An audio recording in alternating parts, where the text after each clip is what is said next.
OpenAI just killed the one team responsible for making sure AI doesn't destroy humanity and promoted its leader to chief futurist. Wait, they disbanded their mission alignment team? The people keeping AI safe? So we're breaking down what this team actually did, why it matters, and what this signals about OpenAI's real priorities. By minute 4, you'll understand exactly why this is either genius or terrifying. Let's get into it. Welcome to the AI Daily Podcast. Today's news and a deep dive to help you stay ahead in AI. Today, we're diving into OpenAI disbands mission alignment team. Stick around to the end for today's headlines. Let's dive right in. So let's talk about OpenAI disbanding their mission alignment team. This is a significant development that goes beyond just another corporate restructuring. It's emblematic of a fundamental tension that's emerging across the entire AI industry. Right, and this isn't the first time we've seen OpenAI restructure their safety teams. There seems to be a pattern here. Exactly. Just to give listeners the full picture, OpenAI announced they're dissolving their mission alignment team, with the team's leader, Josh Chaim, transitioning to a new role as chief futurist. Now, on the surface, OpenAI is framing this as integrating alignment work more deeply across the organization rather than siloing it in one team. But that's what companies always say when they disband dedicated safety or security teams, right?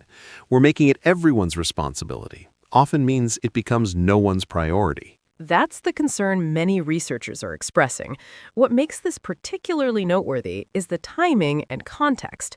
This comes just months after they dissolved their super alignment team.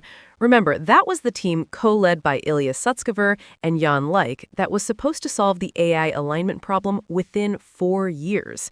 Both of those leaders resigned, with Leik being particularly vocal about his concerns that safety was taking a backseat to product development. And Leik didn't just leave quietly. He went to Anthropic, which has positioned itself as the safety-first alternative to OpenAI. Right, and he's not alone. We've seen a steady stream of safety-focused researchers leaving OpenAI over the past year.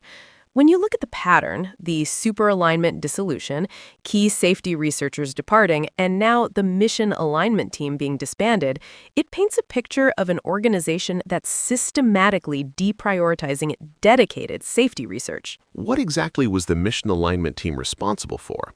How is it different from the other safety teams OpenAI has? The mission alignment team was specifically focused on ensuring that OpenAI's work remained aligned with their founding mission to ensure that artificial general intelligence benefits all of humanity. They were essentially the guardians of OpenAI's original nonprofit ethos, working to balance commercial pressures with safety considerations. This is distinct from their technical safety teams that focus on things like preventing harmful outputs or ensuring models behave as intended. So it's more about organizational alignment than technical alignment. Exactly. And that's what makes this dissolution so symbolically significant. OpenAI was founded in 2015 as a nonprofit with an explicit mission to develop AI safely for humanity's benefit. But since creating their capped profit subsidiary in 2019, and especially after ChatGPT's explosive success, they've been increasingly operating like a traditional tech company chasing market dominance. The irony is that their success with ChatGPT might be undermining their original mission. The pressure to ship products, maintain their lead, and satisfy investors seems to be winning out over careful, safety-first development. Coming up, we'll dig into exactly what this means for AI safety research, why some researchers are calling this an existential risk, and what alternatives are emerging in the industry. Let's examine what's really driving these changes at OpenAI. The company is reportedly in talks for a funding round that would value them at over $150 billion. That's a massive leap from their $86 billion valuation earlier this year. With that kind of money and investor pressure comes expectations for returns and rapid product development. And that creates an inherent conflict with the slow, careful approach that safety research requires. You can't rush alignment research the same way you can rush feature development. Precisely. Jan Leik, before he left, said that his team was struggling to get even 20% of OpenAI's compute resources for safety research. Think about that. The team tasked with ensuring AGI doesn't cause catastrophic harm was fighting for scraps of computational resources, while the product teams were burning through compute to improve ChatGPT's capabilities. But OpenAI would argue they're not abandoning safety, they're just restructuring how they approach it. They still have their preparedness team, their safety systems team. True, but there's a crucial difference between teams focused on immediate product safety, making sure ChatGPT doesn't say harmful things, and teams focused on long-term existential safety. The mission alignment team and the super alignment team were thinking about the big picture. What happens when we create systems that are genuinely superhuman in capability? How do we ensure they remain aligned with human values? And those are exactly the questions that don't have immediate commercial value, but could be civilization critical. Let me share some specific examples of what we're seeing across the industry. Anthropic, founded by former OpenAI safety researchers, has committed to spending a significant portion of their compute budget specifically on safety research. They've published detailed papers on constitutional AI and mechanistic interpretability. Meanwhile, OpenAI's recent publications have been heavily focused on capabilities, GPT-4, DALL-E 3, Sora, with safety often presented as an afterthought. What about the brain drain aspect? Where are these safety researchers going? It's fascinating. We're seeing three main destinations. First, Anthropic has become the obvious landing spot for safety-first researchers. They've hired Lakey, several members of the super alignment team, and other safety researchers from OpenAI. Second, some are going to Google DeepMind, which has maintained a more academic approach to AI safety. And third, some are starting their own safety-focused organizations or joining nonprofits like MRI or the Center for AI Safety. So we're seeing a bifurcation in the industry, companies racing for capabilities versus those prioritizing safety. And here's where it gets really interesting from a technical perspective. The safety researchers who've left have been remarkably consistent in their concerns. They talk about a culture shift at OpenAI, where raising safety concerns is seen as slowing down progress. They describe meetings where product timelines trump safety reviews. They mention pressure to frame safety work in terms of how it improves product metrics rather than how it reduces existential risk. That sounds like a classic case of institutional capture, where the organization's original mission gets subverted by commercial incentives. Exactly. And the timing matters here. We're at a critical juncture in AI development. The models are becoming increasingly capable, and the pace of progress is accelerating. If there was ever a time to double down on safety research, it's now. Instead, we're seeing the opposite at the very company that was supposed to be the standard bearer for responsible AI development.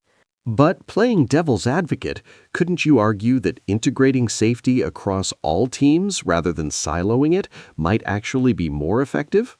In theory, yes, but in practice, when everyone is responsible for something, no one is accountable. We've seen this play out in cybersecurity for decades. Companies that say security is everyone's job, without dedicated security teams, invariably have worse security outcomes than those with dedicated teams and clear accountability structures. The same principle applies to AI safety. And there's another factor here, the specialized expertise required. AI alignment research requires deep knowledge of philosophy, decision theory, and complex mathematics. It's not something you can just sprinkle across product teams as an additional responsibility. Stick around. We'll break down exactly what platform engineers and technical leaders should be thinking about as this situation evolves and what it means for the future of AI development. So what does all this mean for those of us building and deploying AI systems? The disbanding of OpenAI's mission alignment team is a canary in the coal mine for the entire industry. Right, because even if we're not building AGI, the same tensions between safety and speed exist at every level of AI development. Exactly. Here's my first takeaway. Organizations need to be extremely intentional about maintaining dedicated safety and alignment functions, especially as commercial pressures intensify. Don't fall into the trap of thinking you can distribute safety responsibilities across all teams without dedicated oversight. What would that look like in practice for a typical tech company implementing AI? Start by establishing clear governance structures. You need a dedicated AI ethics and safety team that reports directly to the C-suite, not buried under product or engineering.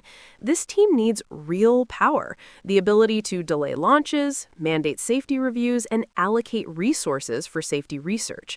They should have KPIs focused on risk reduction, not just product metrics.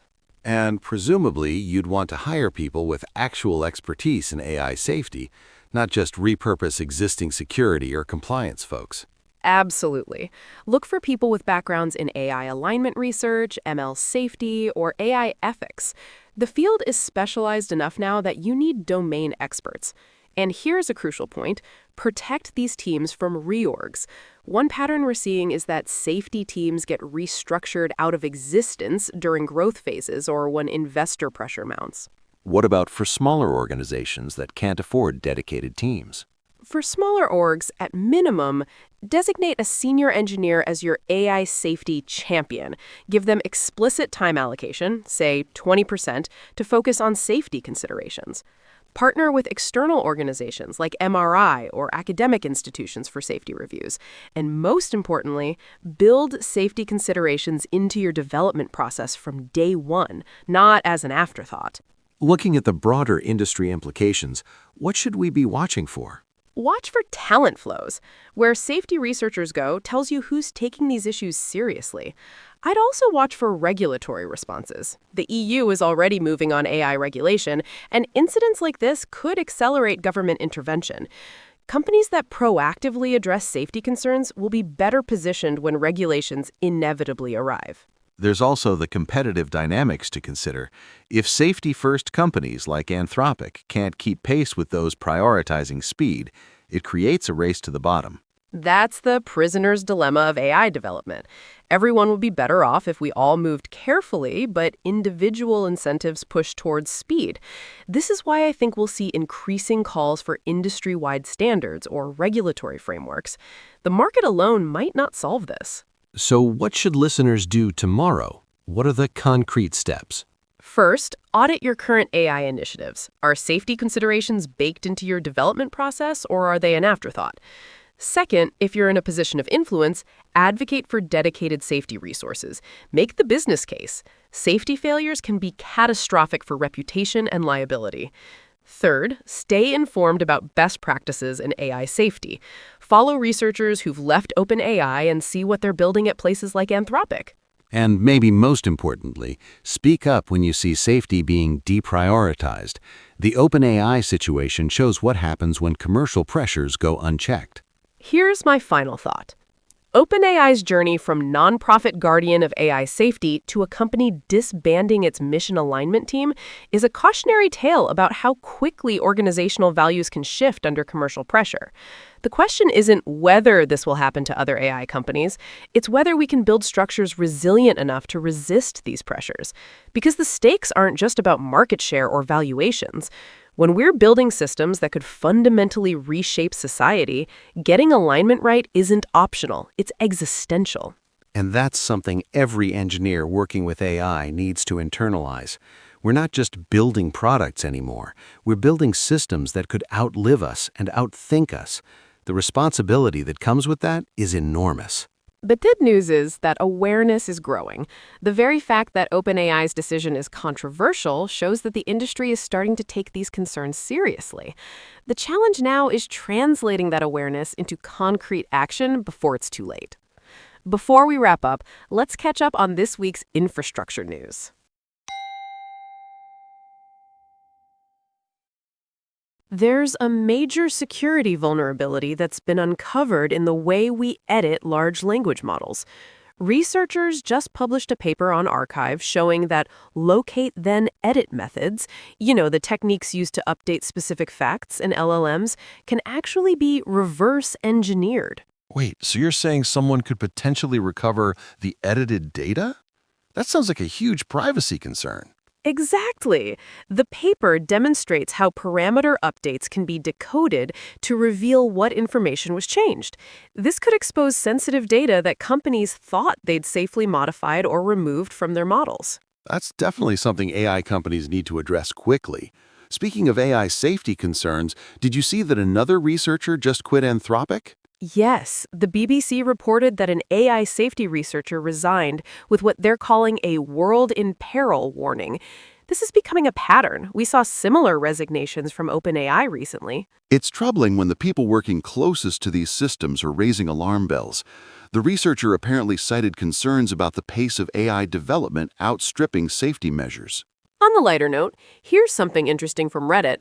A developer built their own cyberpunk-themed dashboard called Highliner because they weren't satisfied with existing solutions like Homar. Oh, I saw those screenshots. It's this incredibly detailed cockpit for managing home servers, with system monitoring, media consumption tracking, and infrastructure management all in one place. The aesthetic is really striking, very Blade Runner meets Home Lab. It shows how personalized these home automation setups are becoming. And speaking of infrastructure, Modal Labs is making waves in the AI inference space. TechCrunch reports they're in talks to raise funding at a $2.5 billion valuation. That's more than double their previous valuation. They're focusing on making AI inference more efficient and scalable, which is exactly what the industry needs as these models get deployed everywhere. With companies racing to productize AI, having robust inference infrastructure is becoming critical. Modal's timing couldn't be better. That wraps up today's news. That's our show for today. If you found this valuable, please subscribe and share with a friend who'd appreciate it. Drop us a comment with your thoughts on today's topic. Links to everything we discussed are in the show notes. Until next time.